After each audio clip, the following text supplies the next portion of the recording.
چند دن پہلے ہمسائے کے لڑکے کو گھر میں رنگ کرتے دیکھا۔ اس کے چند دن بعد پتہ چلا کہ اس کی شادی ہو رہی ہے، اور پھر سچ میں اس کی شادی ہو گئی۔ میرے ذہن میں بھی خیال آیا کہ سب آئیڈیے ناکام ہو گئے، شاید یہ کامیاب ٹھہرے۔ میں نے بھی گھر کو رنگ کرنے کا ارادہ بنایا اور شروع ہو گیا۔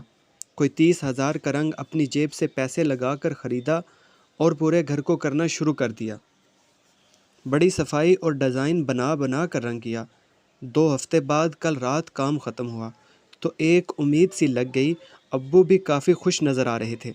میرے من میں بھی لڈو پھوٹ رہے تھے، ہو نہ ہو یہ محنت ضرور رنگ لائے گی۔ 1 منٹ کہانی کو روکیں، پہلے اب یہ بتائیں کہ چینل سبسکرائب نہ کرنے کی قسم تو نہیں کھائی؟ کر دیا کریں یار۔ چلیں کہانی کی طرف چلتے ہیں۔ ساری رات خواب دیکھتے اور جاگتی آنکھوں میں گزری۔ نیند بھی کیسی عجیب شے ہے۔ جب چاہ رہا تھا کہ نیند آئے اور میں اپنی شریک حیات کی ایک جھلک دیکھ سکوں، مگر خوشی میں نیند آنکھ کے قریب آنے سے انکاری تھی۔ اللہ اللہ کر کے صبح ہوئی، ناشتہ کرنے بیٹھے تو میں بولا کہ ابو سارے گھر کو رنگ کر دیا ہے، کتنا اچھا لگ رہا ہے۔ میری ساری خوشیاں اور امیدیں تو اس وقت بہہ گئی جب ابو مسکراتے ہوئے بولے، ہاں علی بیٹا، اب 4-5 سال نکل جائیں گے، پھر تمہاری شادی پہ دوبارہ کر لیں گے۔